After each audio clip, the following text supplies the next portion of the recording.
kelima, yaitu mengelola kas kecil. Selamat menyaksikan.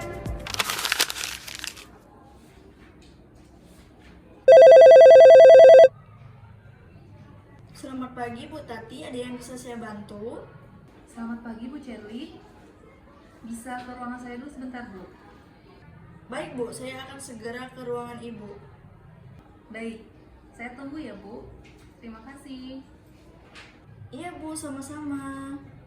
Assalamualaikum, bolehkah saya masuk? Waalaikumsalam. Silakan masuk Bu Cherly. Silakan duduk Bu. Permisi ya Bu, Oh iya Bu Cherly. ada yang bisa saya bantu Bu? Begini Bu, saya panggil Ibu ke sini karena ada kegiatan rutinan bulanan. Tolong hari ini Bu Cherly buatkan saya laporan kas kecil untuk bulan ini.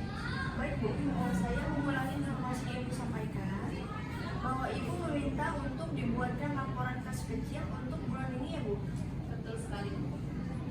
Baik Bu, ada yang bisa saya bantu kembali? Sebentar, sudah saja menjadi. Baik Bu, kalau begitu saya kembali bekerja ya. Terima kasih ya Bu. Di sini saya sedang mengelola dana kas kecil dengan sistem dana tetap sebesar 10 juta setiap bulan dengan saldo akhir sebesar 750.000. Penggunaan dana kas kecil dilakukan untuk memenuhi berbagai kebutuhan operasional yang bersifat kecil dan rutin. Langkah pertama yang saya lakukan adalah mengidentifikasi kebutuhan pengeluaran yang termasuk dalam kas kecil. Beberapa contoh pos kegiatannya menggunakan kas kecil antara lain pembelian alat tulis kantor, biaya fotokopi dokumen, pembelian materai, biaya transportasi lokal, biaya pengiriman dokumen, dan lainnya, hingga berjumlah 20 jenis pengeluaran. Langkah kedua adalah mempersiapkan pengajuan dana kembali atau reimbursement. Pengajuan ini dilakukan setelah dana kas kecil digunakan dan disertai dengan bukti transaksi seperti nota atau kwitansi sebagai bentuk pertanggungjawaban. Langkah ketiga adalah mencatat setiap penerimaan dan pengeluaran dana kas kecil. Pencatatan dilakukan secara teratur dalam buku kas kecil atau aplikasi pengolah data agar setiap transaksi dapat dipantau dengan jelas dan transparan. Langkah keempat yaitu memonitor kondisi kas kecil secara berkala.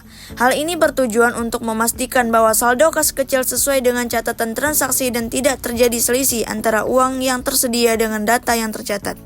Langkah kelima adalah melakukan pembayaran tunai melalui kas kecil untuk kebutuhan operasional yang telah disetujui.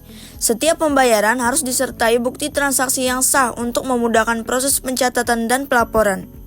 Ini adalah bukti kas masuk dan keluar yang sudah saya buat untuk periode Maret 2026. Bukti kas merupakan dokumen penting yang digunakan sebagai catatan resmi setiap transaksi penerimaan maupun pengeluaran uang dalam suatu organisasi atau perusahaan. Dengan adanya bukti kas, setiap transaksi dapat dicatat dengan jelas, terkontrol, dan dapat dipertanggungjawabkan. Setiap transaksi pengeluaran harus dilengkapi dengan informasi penerima, jumlah uang, tujuan penggunaan dana, tanggal transaksi, serta tanda tangan pihak yang menyetujui, membayar, dan menerima dana. Apabila saldo kas kecil mulai berkurang, maka dilakukan pengisian kembali dana kas kecil. Seperti pada tanggal 12 Maret 2026 dilakukan pengisian kembali sebesar 5 juta dari Bank Mahdani yang dicatat dalam BKM 002. Dengan adanya pencatatan BKM dan BKK, pengelolaan kas kecil menjadi lebih tertib, transparan, dan mudah diaudit. Selain itu, dokumen ini juga membantu perusahaan memantau setiap pemasukan dan pengeluaran dana secara akurat.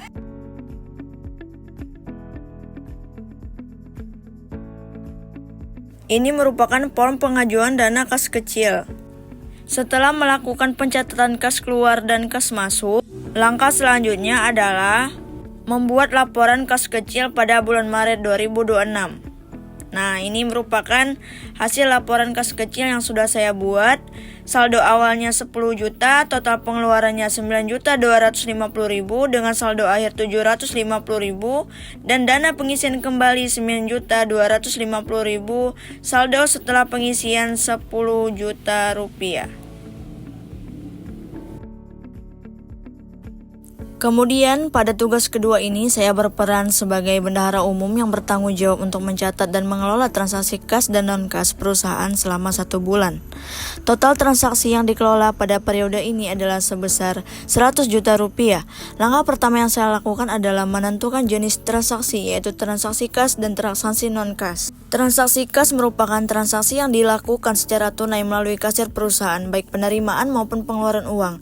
Sementara itu, transaksi non-kas merupakan transaksi yang dilakukan tanpa uang tunai, misalnya melalui transfer ATM, mobile banking, QRIS, virtual account, kartu debit, dan kartu kredit. Nah, ini merupakan catatan transaksi kas dan non-kas pada periode Maret 2026. Pembayaran pelanggan A, metodenya transfer 25 juta. Kemudian pembayaran pelanggan B menggunakan metode virtual account 20 juta. Kemudian ada yang menggunakan QRIS 10 juta dan cash 15 juta dengan total penerimaan 70 juta rupiah.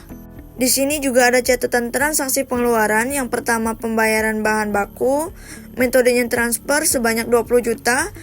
Pembayaran listrik menggunakan mobile banking sebesar 3 juta rupiah, pembayaran internet dengan kartu debit 2 juta, dan pembayaran jasa servis sebesar 5 juta, jadi total pengeluaran yaitu 30 juta rupiah. Nah, ini merupakan laporan transaksi kas dan non-kas periode Maret 2026.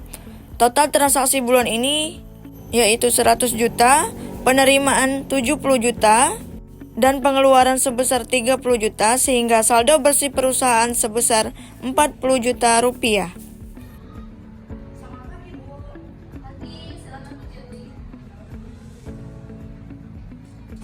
Bapak Ibu, ini saya mau ngasih laporan kas kecil yang Ibu instruksikan kemarin. Bisa dicek terlebih dahulu.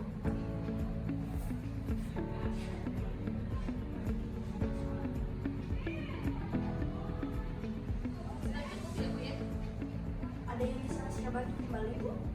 Mungkin sementara sudah cukup. Nanti kalau ada apa sih Bu dari Baik, Bu, kalau begitu saya izin kembali bekerja ya. silakan Bu. Terima kasih. Iya, sama-sama, Bu.